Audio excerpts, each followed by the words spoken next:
নমস্কার, আমি সুকৃতি দান। আশা করি আপনারা সবাই ভালো আছেন। আপনারা সবাই দেখছেন অ্যাস্ট্রো সলিউশন।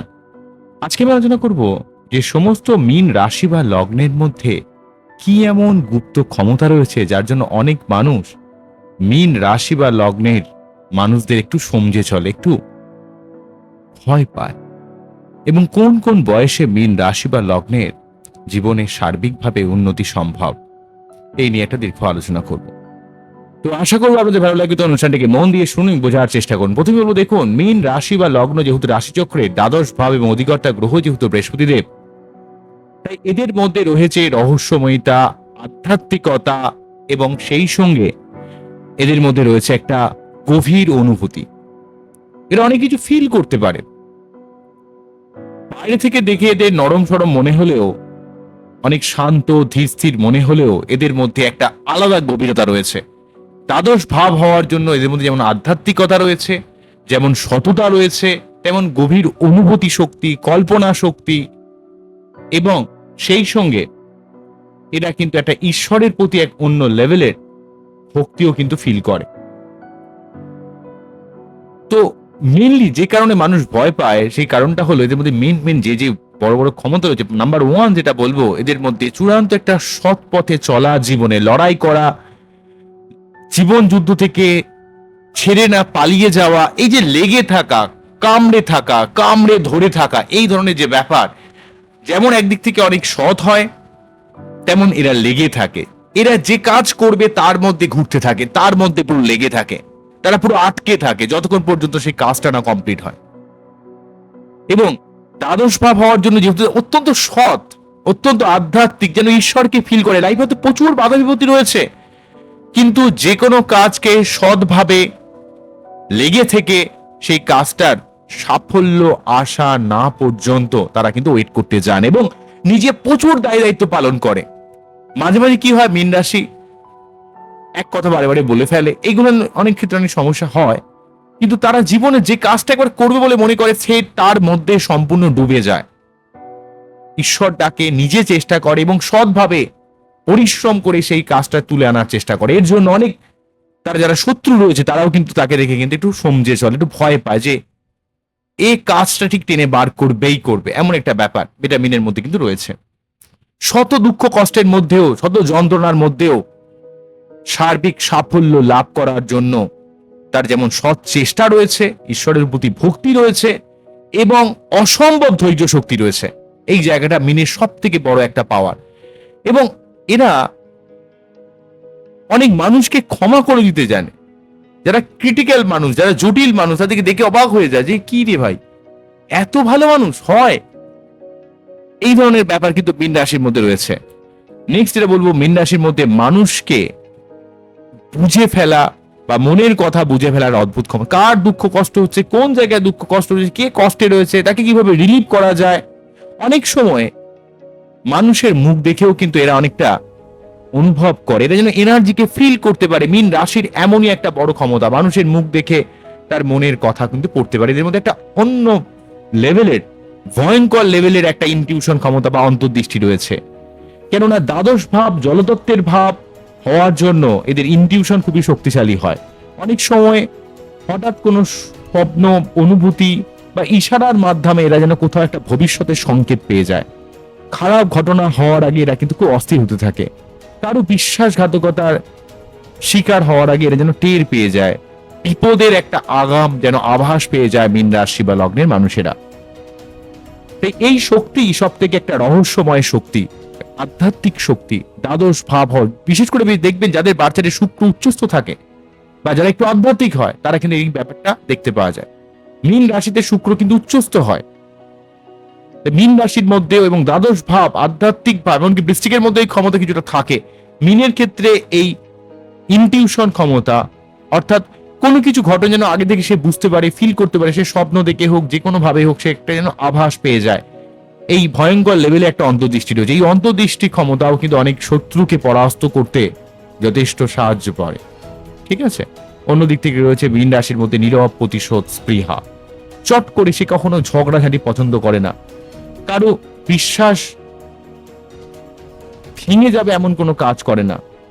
কিন্তু যে তার সঙ্গে বিশ্বাসঘাতকতা করে, যে তার হৃদয় ভাঙে, যে তাকে কষ্ট দেয়, সে চুপচাপ দূর থেকে সরে যায়, সে দূরে চলে যায়।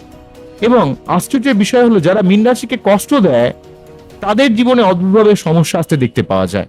অনেক সময় মিনের কর্মফল শক্তি বলে মনে করা হয় যেন মীন রাশিকে সে কষ্ট দিয়েছে বলেই যেন সে পরবর্তীকালে সেই মানুষটা লাইফে কষ্ট পেল। কারণ মীন রাশির মানুষকে জীবনে কেউ কষ্ট দিলে, দুঃখ দিলে, তার জীবনে ইনস্ট্যান্টলি দেখবেন, হয়তো সেই মুহূর্তে হচ্ছে না, যে আপনার সঙ্গে কেউ যদি কষ্ট দেয় বা আপনাকে যদি কেউ দুঃখ দেয়, আপনার সঙ্গে যদি কোনো কেউ প্রতারণা করে, তার জীবনে ডেফিনেটলি ভাবে নেগেটিভ ঘটনা ঘটবেই ঘটবে। এই ব্যাপারটা দেখবেন, এটা মিনের একটা অন্য লেভেলের শক্তি।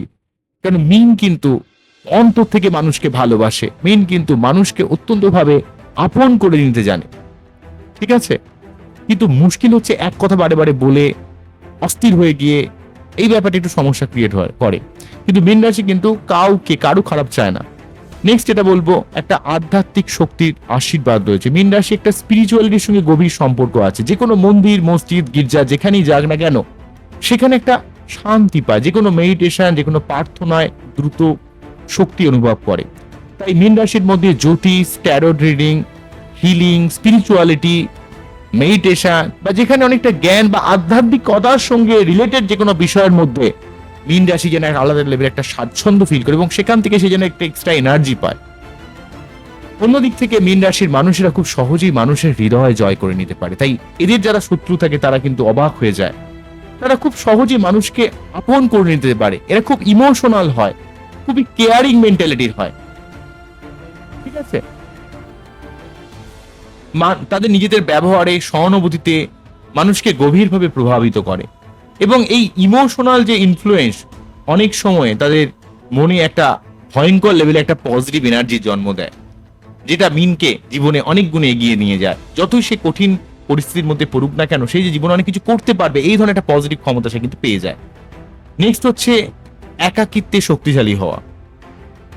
এ কিন্তু কখনো একা মানে এমন একা নয়, এ একা থাকতে ভয় পায় না এবং একাকিত্বকে, এই সলিটিউডকে অনুভব করে। লোনলি নয়, সলিটিউড মানে হচ্ছে, লোনলি মানে হচ্ছে আমি একা ফিল করছি, ডিপ্রেস হয়ে যাচ্ছি। সলিটিউড মানে একাকিত্বের মধ্যে থেকে নিজেকে ফিল করা, আনন্দ ফিল করা, নিজেকে নতুনভাবে দেখা। এবং আপনারা যে কোনো কষ্ট, যে কোনো দুঃখ থেকে নিজেকে নতুনভাবে তৈরি করেন, সেই কষ্ট থেকে খুব তাড়াতাড়ি বেরিয়ে আসতে পারেন। হয়তো মনের মধ্যে সেই কষ্টটা আপনার থেকে যায়, কিন্তু আপনি সেই কষ্ট থেকে সাইলেন্ট একটা ট্রান্সফর্মিং একটা মেন্টালিটি রয়েছে। আপনি শত দুঃখ কষ্টের মধ্য থেকেও কিন্তু সেখান থেকে বেরিয়ে এসে জীবনে অনেক উন্নতি করেন। শেষ মুহূর্তে আপনাদের মধ্যে একটা ভাগ্য পরিবর্তনের ক্ষমতা রয়েছে, যেহেতু আপনাদের লগ্নপতি বা রাশিপতি বৃহস্পতিদেব হয়। তাই আপনাদের জীবনে বড় বড় স্বপ্ন দেখেন, একটু কল্পনা থাকতে ভালোবাসেন। মীন রাশির জীবনে শত দুঃখ কষ্টের মধ্যেও দেখা যায় তাদের মধ্যে ভাগ্য পরিবর্তন করা এক অদ্ভুত ক্ষমতা। তারা সহজে হার মানে না, তারা অদৃশ্যভাবে যেন তারা ভাগ্যকে রক্ষা করে এবং ভাগ্য যেন তাদেরকে কোনো না কোনো ভাবে তাদের হাজার কষ্ট দুঃখের মধ্যেও তাকে জীবনে কিন্তু জয়লাভ করতে সাহায্য করে। কেননা ঈশ্বর দত্ত এক ক্ষমতার জন্য তার জীবনে হয়তো অনেক সমর্পণ রয়েছে, ত্যাগ রয়েছে, তার জীবনে অনেক লড়াই রয়েছে, অনেক স্ট্রাগল রয়েছে, অনেক কষ্ট রয়েছে, কিন্তু তার সত্ত্বেও তার এই যে গভীর অন্তর্দৃষ্টি, ঈশ্বর ভক্তি, তার হার না মানা ক্ষমতা, তার শেষ মুহূর্তে ভাগ্য বদলে দেওয়ার এই ক্ষমতা মীন রাশি বা লগ্নের মানুষকে জীবনে অনেক গুণে কিন্তু এগিয়ে নিয়ে যায়। তাই মীন রাশির এই সমস্ত ক্ষমতাগুলো দেখে অনেক মানুষই কিন্তু তার শত্রু যারা কিছু চমকে ওঠে, যে দেখে মনে হচ্ছে এত শান্ত, এত সরল, এত ইমোশনাল, তাহলে কি তার একটা ভরম নাকি, তার একটা ফেক নাকি, তার একটা ভেগ নাকি? কিন্তু প্রকৃতভাবে মীন রাশি এমন নয়। কিন্তু মীন রাশিকে অ্যাকচুয়ালি ঈশ্বর প্রতি মুহূর্তে সাহায্য করে। অনেক ক্ষেত্রে দেখতে পাওয়া যায় মীন রাশি খুব একটু বেশি ইমোশনাল হয়ে গিয়ে মানুষের সঙ্গে অ্যাটাচড হয়ে যায়, কিন্তু তার সত্ত্বেও, এত ইমোশনাল হওয়ার সত্ত্বেও তাদেরকে ঈশ্বর যেন কোথাও একটা হেল্প করে। এমনিতে তাকে দেখ নরম বা নিরীহ বা শান্ত মনে হলেও তার মধ্যে এমন এক ধরনের শক্তি রয়েছে যেগুলো কিন্তু শত্রুকে অবাক করে দেয়। সেই জন্য মীন রাশির মানুষদের এই সমস্ত ক্ষমতার জন্য তার শত্রুরা তাকে কিন্তু ভয় পায়, ঠিক আছে? মীন রাশির 3টে বয়সে ভয়ঙ্কর পরিবর্তন আসে। প্রথম পরিবর্তন আসে 16 বছর থেকে 18 বছর বয়সের মধ্যে, কারণ এই বছর বয়সে মীন রাশি জীবনে একটা ইমোশনাল শক পায়।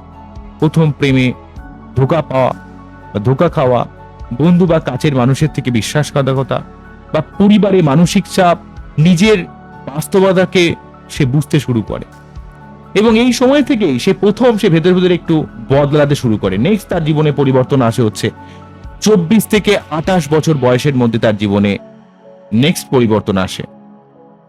এই এই ফেজটা সব থেকে মীন রাশি সব থেকে কঠিন হয়। এই সময় তার কেরিয়ার নিয়ে চাপ, আর্থিক সমস্যা, সম্পর্ক ভেঙে যাওয়া সংক্রান্ত কোনো প্রবলেম বা সম্পর্ক থেকে কিছু কষ্ট, জীবনে বড় কিছু সিদ্ধান্ত এবং তার জীবনে এই যে সলিটিউড, যে একাকিত্বের মধ্যে যে একটা আনন্দ সে কিন্তু ফিল করে। কিন্তু এই সময় কষ্টটা তার ভবিষ্যৎকে তাকে অনেক শক্তিশালী করে তোলে। অনেক সময় মীন রাশি এই বছর বয়সের পর তার পার্সোনালিটিকে সে অনেকটা বদলে ফেলতে পারে। নেক্সট যেটা বলবো, তৃতীয় পরিবর্তন যেটা আছে সেটা হচ্ছে 34 থেকে 38 বছর বয়সের মধ্যে। এই বছর বয়সে কিন্তু মীন রাশির জীবনে একটা অ্যাওয়ারনেস ঘটে, অর্থাৎ তার জীবনে নতুন জাগরণ ঘটে। তার জীবনে হঠাৎ কোনো সাফল্য বা আধ্যাত্মিক কোনো অ্যাওয়ারনেস বা জীবনে আসল উদ্দেশ্য বোঝা, অর্থ বা সম্মান বৃদ্ধি বা টক্সিক মানুষের থেকে জীবনে সরে আসা, এই ফেজ তার আগের মতো কষ্টের ফেজ থাকে না। এখান থেকে তার জীবনে একটা আলটিমেট পরিবর্তনের ফেজ বলা যেতে পারে। কেন মীন রাশিকে সবাই বুঝতে পারে না? কেন মীন রাশির মধ্যে একটা ইমোশনাল ব্যাপার রয়েছে, রহস্যময়তা রয়েছে। বাইরে শান্ত হলে তার মন, তার আবেগ, তার অন্তর সমুদ্রের মতো গভীর হয়। তার সামনের হাসির পিছনে তার মধ্যে একটা গভীর কষ্ট লুকিয়ে থাকে। এই জন্য মীন রাশি বা লগ্নের মানুষের অনেক গভীর হয়। তারা অনেক ক্ষেত্রে সাধারণ মানুষের থেকে চুপচাপ মনে করতে পারে, কিন্তু এরা এতটাই বেশি আধ্যাত্মিক হয়, এতটা অনুভূতি প্রবণ হয়, এতটাই তারা ভাগ্য উন্নতি করার জন্য আপ্রাণ পরিশ্রম, চেষ্টা, লড়াই করতে পারে, এতটা বেশি দায়িত্বশীল হতে পারে নিজের কাছের মানুষের জন্য, তা কিন্তু অন্য মানুষকে অবাক করে দিতে পারে। তো এই হলো টোটালি মীন রাশি বা লগ্নের সার্বিক একটা ব্যাপার। মীন রাশি বা লগ্নের জীবনে ভালো থাকতে গেলে অবশ্যই বৃহস্পতি, মঙ্গল বা চন্দ্রের অবস্থানকে ভালো করতে হবে এবং আপনাদের একটু বাস্তবভাবে ভাবতে হবে। অবশ্যই আপনার একটা ঈশ্বরদত্তা ক্ষমতা রয়েছে, আপনি আগে থেকে অনেক কিছু ফিল করতে পারেন, কিন্তু তবু আপনাকে আরো একটু বাস্তববাদী হতে হবে। আর ওই একই জায়গায় একই কষ্টের কথা বারে বারে বলতে থাকেন অনেক সময়, তো এই জায়গা থেকে সরে আসতে হবে, আরো একটু স্ট্রং হতে হবে। তাহলে দেখবেন আপনারা জীবনে অনেক ভালো থাকতে পারবেন এবং আপনার বাচ্চাটি চন্দ্রের প্রতিকার একটু ভালোভাবে করতে হবে। আপনাদের যে সময় সাড়ে সাথী বা ঢাইয়া চলে সেই সময় খুব মানসিক সমস্যা দেয়, বিশেষ করে যখন আপনার সাড়ে সাথী সেকেন্ড ফেজ চলে, তখন কিন্তু শরীর, মন, মানসিকতা সব দিক থেকে একটা অনেক চাপ যায় এবং সেই সঙ্গে অবশ্যই এই সাড়ে সাথী পর্যায়ে অনেক বড় বড় কাজও করে দেয়, কিন্তু খুব মানসিক একটা অবসাদ বা হতাশার মধ্যে আপনাকে মাঝে মাঝে ফেলে দেয়। তো এই ব্যাপারের জন্য আপনাদের কিন্তু সেই সময়টাতে অবশ্যই প্রতি শনিবার নিরামিষ খাওয়া, শনি মন্দিরে পুজো দেওয়া, এগুলো কিন্তু করলে অনেকটা সমস্যা আপনারা জীবনে কিন্তু কাটাতে পারবেন। বোঝা গেল কি বললাম? আপনারা খুব ভালো থাকুন, অ্যাস্ট্রোলজি দেখতে থাকুন। নমস্কার, থ্যাংক ইউ।